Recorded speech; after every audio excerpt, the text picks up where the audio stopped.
suatu malam yang sunyi. Langit dihiasi jutaan bintang, dan kamu sendirian menatap ke atas, bertanya pada dirimu sendiri, dari mana kita berasal? Pertanyaan ini bukan hal baru.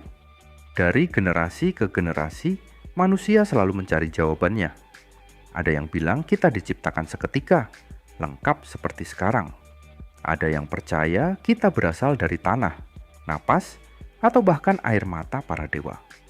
Tapi di abad ke-19, lahirlah sebuah teori, bukan dari mitos, bukan dari dongeng, melainkan dari pengamatan, data dan logika yang tak terbantahkan. Sebuah teori yang mengubah cara kita melihat dunia dan diri kita sendiri. Di balik teori ini ada seorang pria yang tenang, pemalu, dan jarang tampil di depan publik.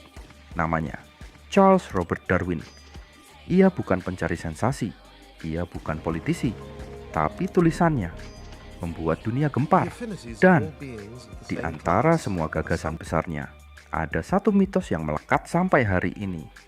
Darwin bilang manusia berasal dari kera. Benarkah begitu?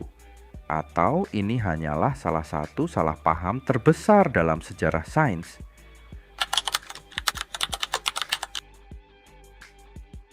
Charles Darwin lahir pada 12 Februari 1809 di Shrewsbury, Inggris. Ia tumbuh di keluarga yang cukup berada. Ayahnya, Robert Darwin, seorang dokter sukses. Ibunya, Susanna Wedgwood, pewaris keluarga pengusaha keramik terkenal. Sejak kecil, Darwin menunjukkan rasa ingin tahu yang luar biasa terhadap alam. Ia gemar mengumpulkan batu, serangga, dan tumbuhan. Bahkan di usia belia, ia sudah terbiasa mencatat pengamatannya di buku kecil. Namun, di sekolah ia bukan murid yang menonjol. Pelajaran hafalan membuatnya bosan. Ia lebih tertarik berlarian di alam bebas, mencari spesimen, atau melakukan eksperimen sederhana di rumah. Pada usia 16 tahun, ia masuk Universitas Edinburgh untuk belajar kedokteran. Namun, bau darah di ruang operasi membuatnya muak.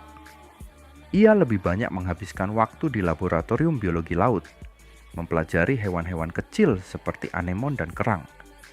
Ayahnya kecewa, lalu memindahkannya ke Universitas Cambridge untuk belajar teologi, berharap Darwin akan menjadi pendeta. Ironisnya, di Cambridge justru Darwin semakin jatuh cinta pada dunia alam. Ia bergabung dengan klub pengamat alam, berburu spesimen, dan menjalin persahabatan dengan Profesor Botani John Stephen Henslow.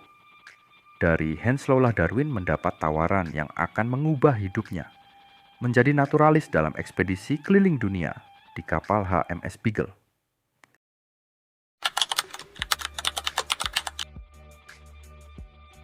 Tanggal 27 Desember 1831, HMS Beagle berlayar dari Plymouth, Inggris. Misi utamanya, memetakan garis pantai Amerika Selatan. Tapi bagi Darwin, ini adalah kesempatan emas untuk mengamati kehidupan di berbagai belahan dunia. Perjalanan ini berlangsung hampir 5 tahun.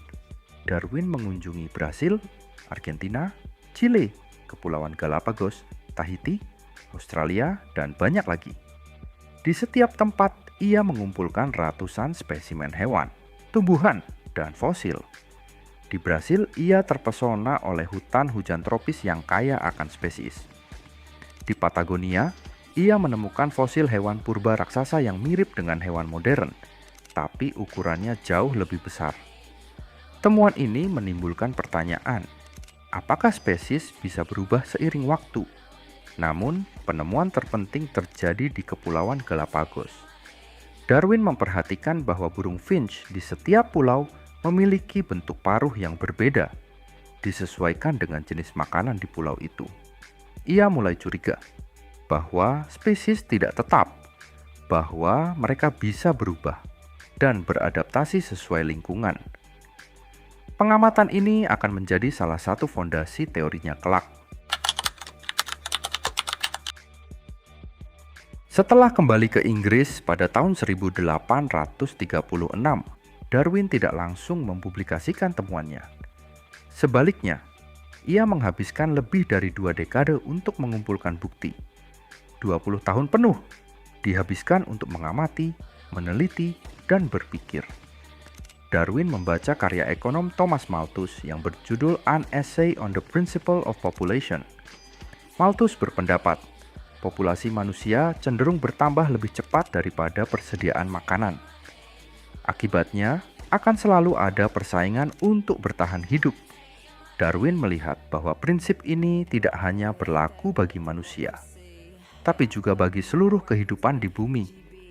Di alam, tidak semua makhluk dapat bertahan hidup dan berkembang biak.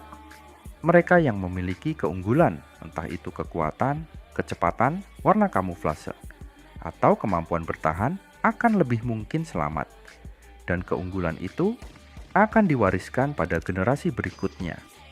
Inilah yang Darwin sebut seleksi alam, proses yang sedikit demi sedikit membentuk spesies baru. Dalam On the Origin of Species 1859, Darwin menguraikan konsep kunci. 1. Semua makhluk hidup berasal dari nenek moyang bersama. 2. Variasi alami terjadi pada setiap generasi. 3. Seleksi alam menguntungkan individu yang paling cocok dengan lingkungannya. 4. Perubahan kecil yang terakumulasi selama jutaan tahun bisa menghasilkan spesies baru. Darwin tidak pernah menulis bahwa manusia berasal dari kera modern. Yang ia katakan adalah, manusia dan kera memiliki leluhur bersama. Bayangkan pohon besar, batangnya adalah nenek moyang bersama. Dari batang itu tumbuh cabang-cabang, gorila, simpanse, orangutan, dan manusia. Namun konsep ini mudah disalahartikan, dan disinilah mitos mulai tumbuh. Mitos manusia dari kera muncul dari kombinasi 3 hal. 1. Penyederhanaan media. Kartun abad ke-19 sering menggambar barisan kera, manusia untuk menjelaskan evolusi. 2. Debat panas agama versus sains. Lawan-lawan Darwin sengaja memelintir teorinya agar terlihat absurd. 3. Kurangnya edukasi ilmiah. Banyak orang memahami teori Darwin hanya dari potongan-potongan cerita. Padahal, kera modern seperti simpanse dan gorila bukanlah nenek moyang kita. Mereka adalah sepupu evolusi kita. Ketika On the Origin of Species diterbitkan, dunia terguncang. Sebagian ilmuwan memuji keberanian dan ketelitian Darwin. Tapi banyak juga yang menolak mentah-mentah. Salah satu momen paling terkenal adalah debat tahun 1860 antara Thomas Huxley, pendukung Darwin, dan Uskup Samuel Wilberforce. Ketika Wilberforce bertanya dengan nada mengejek, "Apakah Anda berasal dari kera dari pihak ibu atau ayah?" Huxley menjawab, "Saya lebih memilih menjadi keturunan kera daripada menjadi manusia yang menggunakan kecerdasannya untuk mengaburkan kebenaran." Debat ini menjadi simbol pertarungan ide di abad itu. Dan bagi Darwin, meski ia jarang tampil di depan publik, kontroversi ini memastikan teorinya terus dibicarakan. Sejak era Darwin, bukti evolusi semakin kuat. Ilmu pengetahuan yang dulu hanya mengandalkan pengamatan langsung, kini punya teknologi untuk melihat hingga tingkat molekul. Fosil. Catatan fosil menunjukkan bentuk peralihan manusia purba, dari Australopithecus hingga Homo sapiens. Setiap penemuan baru menambah potongan puzzle tentang perjalanan panjang kita. DNA. Studi genetika membuktikan bahwa DNA manusia dan simpanse mirip hingga 98 hingga 99%. Perbedaan kecil ini membentuk karakteristik unik masing-masing spesies. Evolusi yang dapat diamati. Contohnya, bakteri yang menjadi kebal antibiotik. Ini evolusi nyata yang terjadi di depan mata kita. Hanya dalam hitungan tahun, bukan juta tahun. Bahkan, teknologi seperti pemetaan genom memungkinkan ilmuwan melacak sejarah evolusi hingga nenek moyang bersama yang hidup jutaan tahun lalu. Teori Darwin mengubah cara manusia memandang dirinya sendiri. tidak lagi sebagai pusat tunggal ciptaan, tetapi sebagai bagian dari jaringan kehidupan yang luas. Dampaknya, biologi dan kedokteran membantu memahami penyakit, genetika, dan vaksinasi. Antropologi menjelaskan keberagaman budaya dan ras manusia dari sudut pandang sejarah evolusi. Konservasi mengajarkan pentingnya menjaga keanekaragaman hayati. Filsafat dan etika mengundang pertanyaan, jika semua makhluk punya hubungan kekerabatan, bagaimana seharusnya kita memperlakukan alam? Teori ini juga menginspirasi banyak pemikiran baru, dari ilmu perilaku hingga psikologi evolusioner. Jadi, apakah benar Darwin mengatakan manusia berasal dari kera? Jawabannya, tidak. Manusia dan kera modern adalah cabang yang berbeda dari pohon kehidupan yang sama.